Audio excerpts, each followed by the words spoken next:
السلام علیکم. Welcome to our channel Novelistan. آج آپ کے لیے لے کر آئے ہیں ناول انکہی باتیں کی ایپیسوڈ نمبر 49 اور رائٹر ہیں اس کی ایمن رضا. کل آپ سے پرومس کیا تھا کہ رسپانس اچھا آئے گا تو ایک ایپیسوڈ آج اور آئے گی. تو وعدے کے مطابق حاضر ہیں نیو ایپیسوڈ کے ساتھ. بڑھتے ہیں ایپیسوڈ کی طرف.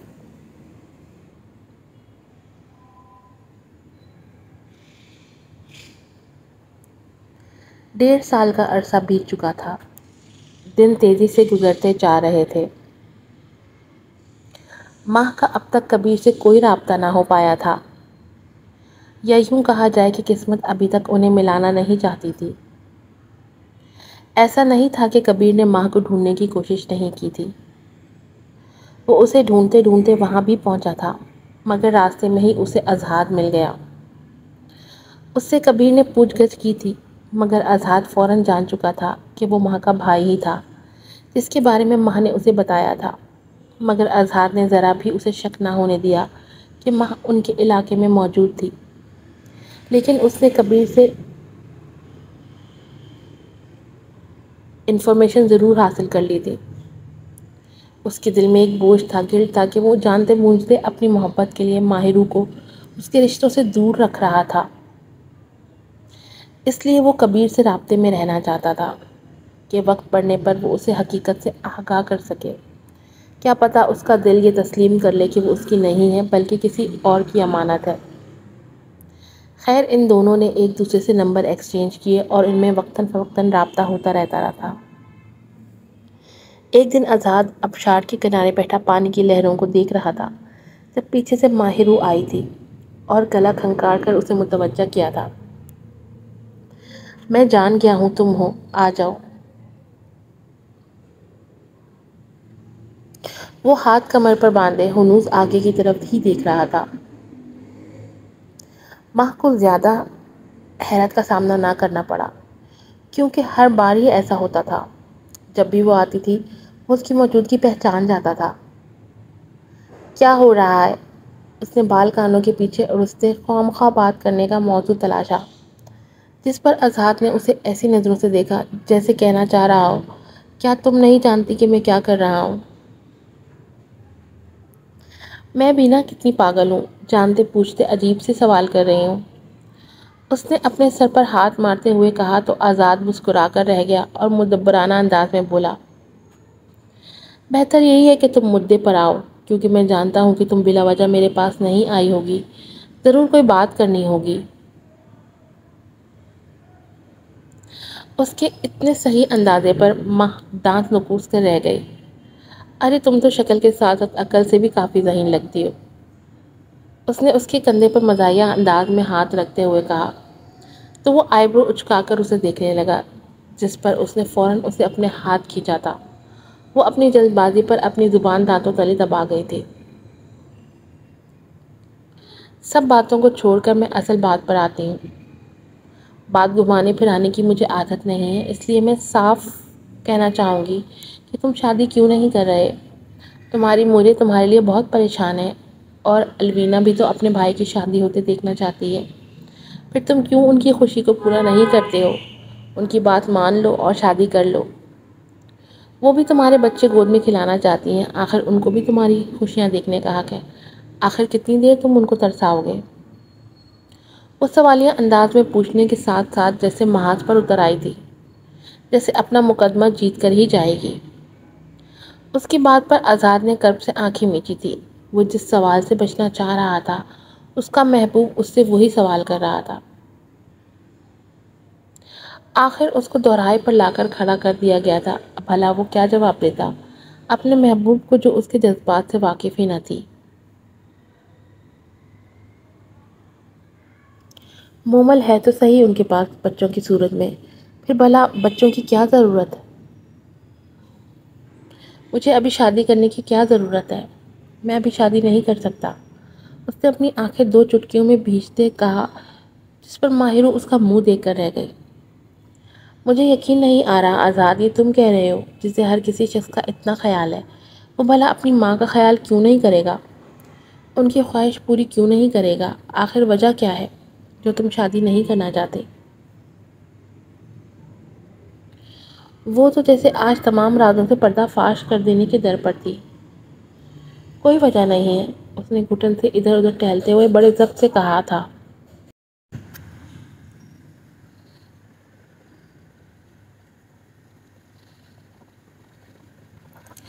وہ اس موضوع پر بات نہیں کرنا چاہتا تھا، مگر وہ ماں کو جانے کے لیے بھی نہیں کہہ سکتا تھا۔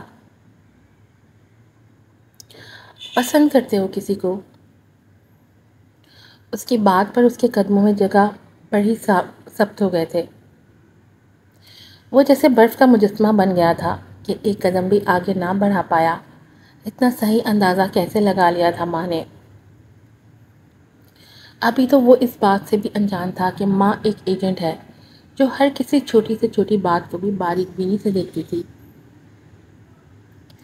اس کے سوال پر وہ کچھ کہہ بھی نہ پایا، کہہ ہی نہیں سکتا تھا۔ سچ بتانے کی ہمت وہ اپنے اندر نہیں رکھتا تھا۔ آخر کس منہ سے بتاتا کہ تمہارے شوہر کے ہوتے ہوئے میں تم سے محبت کرتا ہوں؟ وہ اپنی محبت کی توہین اپنے ہی منہ سے کیسے کر سکتا تھا؟ تو میرا اندازہ ٹھیک نکلا کہ تم واقعی میں کسی سے محبت کرتے ہو، کیونکہ تم جیسا شخص جو اتنا فرما بردار ہو اور ایک بات پر آ کر اٹک جائے، وہ بھی خاص کر شادی کی بات پر، تو مطلب معاملہ سنگین ہے۔ کیا بتانا پسند کرو گے کہ وہ کون ہے؟ اس کے اس سوال پر تو جیسے آزاد کی زبان کو واقعی قفل لگ گیا تھا۔ وہ چاہ کر بھی اس کا نہیں بتا سکتا تھا کہ وہ اس زندگی میں صرف ایک ہی لڑکی سے محبت کرتا ہے، اور وہ کوئی اور نہیں بلکہ اس کے سامنے کھڑی خود ہی تھی۔ اگر وہ اس کو سب سچ بتا دیتا، اپنا تمام حال دل بیان کر دیتا، تو وہ جو اس کی نظروں میں اس کے لیے عزت تھی وہ قائم رہتی۔ کیا اس سچ کو جاننے کے بعد بھی وہ اسے عزت کی نگاہ سے دیکھتی؟ یقیناً نہیں۔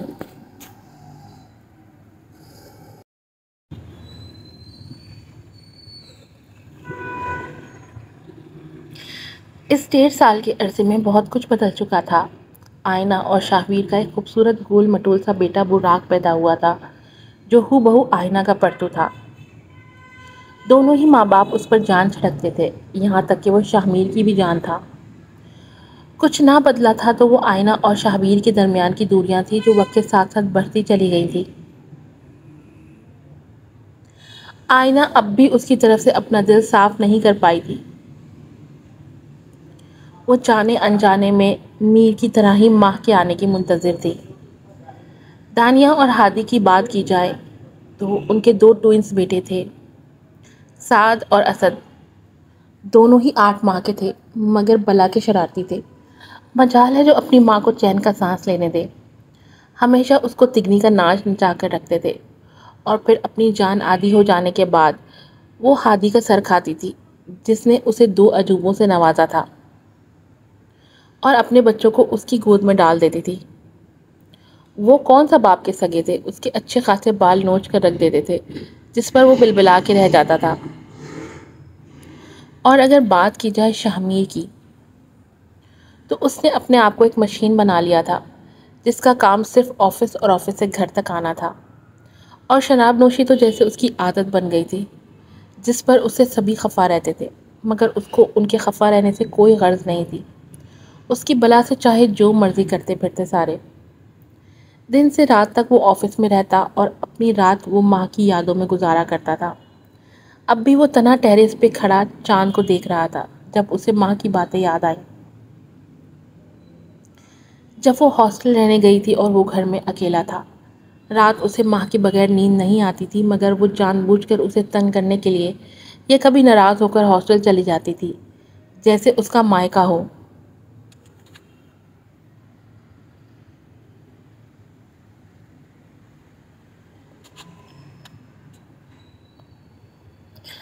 اس دن بھی ایسا ہی ہوا تھا۔ وہ شاہمیر کی کسی بات پر ناراض ہو کر چلی گئی تھی۔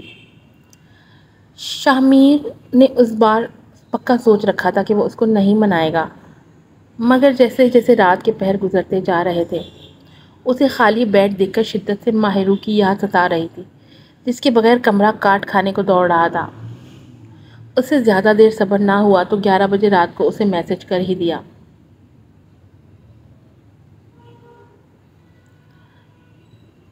ہونٹوں پہ ہونٹ رکھ کر اپنی سانسیں بھی کر دوں تجھ میں منتقل، اس سے زیادہ تجھے کیسے پیار دوں۔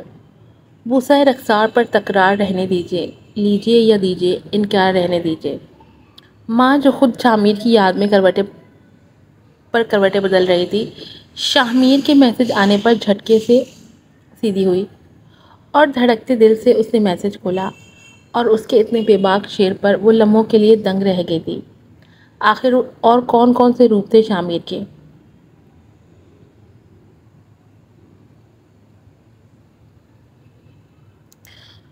توبہ، کیا شرم و حیا بیچ کھا یہ لڑکے۔ وہ شرم حیا سے سرخ ہوتی ایک دم اسکرین موبائل سینے سے لگا کر 2 پل کو آنکھیں میچ کر گہرے سانس بھرنے لگی۔ اسے اس کی سانسوں کی گرمائش یاد آئی، ہڑبڑا کر آنکھیں کھولیں، پھر شریر انداز میں اسے شرم دلانے کے لیے تانا دیتے بولی تو دوسری طرف وہ اس کا میسج پڑھ کر کھلکھلا کر ہنس دیا اور تیزی سے ٹائپ کرنے لگا۔ بیوی ہو تم میری، بھلا میاں بیوی میں کیا شرم؟ اس نے آنکھ مارنے والا ایموجی ساتھ بھیجتے ہوئے کہا۔ وہ پڑھ کر گڑبڑا گئی اور تیزی سے ٹائپ کرنے لگی۔ بہت بدتمیز ہو تم میر، وہ لرزتی انگلیاں ماتھے سے پسینہ صاف کرتی بڑبڑاتی ہوئی لکھ گئی۔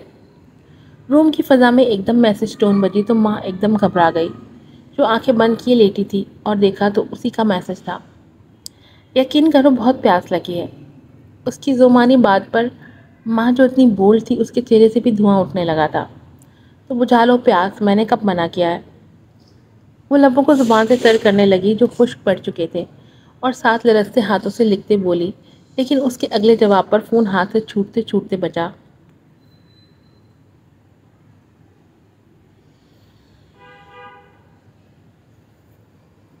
منع نہیں کیا، مگر اپنے لبوں سے پیاس بجھانے بھی تو نہیں دی۔ اس کی بات پر جیسے ماں کا دل اس کے کانوں میں دھڑکنے لگا تھا۔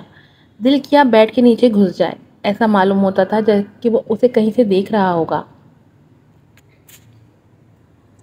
اگلے ہی لمحے اس کی ویڈیو کال آنے لگی، جس پر ماں جھٹکے سے اٹھ بیٹھی، بال بکھر کر کندھے پر آ گئے۔ اس نے ایک نظر خود کو سامنے لگے شیشے میں دیکھا، بکھرے بال، سرخ چہرہ جو اس کی باتوں سے لال ٹماٹر ہوا پڑا تھا۔ اس نے فوراً تھپ تھپا کر درست کیا اور خود کو کال اٹھانے کے لیے تیار کیا، اور اگلے ہی لمحے وہ کال پر موجود تھی۔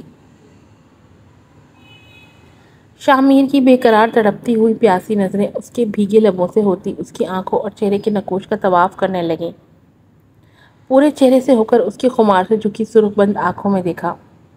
تم نے اس وقت کال کیوں کی؟ ماں کی سانسیں پھولنے لگیں۔ اسے اچانک ایک دم اتنی بے باک باتوں کے بعد یوں اپنے سامنے ویڈیو کال پر پا کر وہ بات کرنے کا موضوع تلاش کرنے لگا۔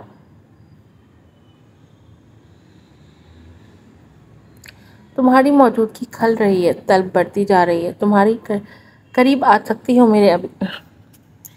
تمہاری موجودگی کھل رہی ہے، طلب بڑھتی جا رہی ہے، تمہاری قریب آ سکتی ہو میرے ابھی۔ اس کے اشارے میں کئی بات ماں کی لو تک لال کر گئی تھی۔ سامنے بیٹھے وجود کی نگاہوں کی تپش مسلسل خود پر دیکھ کر ماہرو کے ہاتھ نم ہو گئے تھے۔ وہ مٹھیاں بھیج کر جھجکتے ہوئے نظریں اٹھا کر سامنے دیکھنے لگی۔ میر، ان کان سے گرے کرسٹل آنکھوں کو خود پر ٹکا دیکھ کر اس کے منہ سے ہولے سے اس کا نام برآمد ہوا، اور اس کے ساتھ ہی شرم سے آنکھیں میچ لیں۔ جواب دو، وہ اپنا حق جماتا دوبارہ سے اشارہ کرتا بولا، البتہ اس کی حرکت پر لب متبسم ہوئے۔ رات بہت ہو چکی ہے، اور ویسے بھی دن بھر کی تھکن کے بعد اب آرام کرنا چاہتی تھی، اس لیے یہاں آ گئی۔ اس نے اتھل پتھل دھڑکنوں اور بگڑے تنفس سے کہا، تم مجھے بلا لیتی، آرام تو میں بھی کرنا چاہتا تھا۔ تمہاری آغوش میں تھکن تو مجھے بھی ہے، لیکن کیا تمہاری ناراضگی میری محبت سے بڑھ کر ہے؟ اس کی نظریں اس کے چہرے کے بعد گہرے انداز میں اس کے ہر انگ انگ کا جائزہ لے رہی تھی۔ ماہرو کی پلکیں تیزی سے لرزنے لگیں، وہ بے بس خشک ہوتے لبوں پر زبان پھیرنے لگی۔ ایسی بات نہیں میر، وہ گلا تر کرتے بولی۔ تو پھر کیسی بات ہے؟ وہ بھی اشارے کرتا اس کی جان لینے لگا۔ آج کی ایپیسوڈ یہیں پہ ختم ہوتی ہے. امید ہے آپ کو پسند آئی ہوگی اور ہمارے چینل کو ضرور سبسکرائب کیجیے گا، بیل آئیکن کو پریس کیجیے گا تاکہ ایپیسوڈس کی نوٹیفیکیشن آپ کو ٹائم پر مل سکیں. پھر آؤں گی نیکسٹ ایپیسوڈ کے ساتھ. السلام علیکم.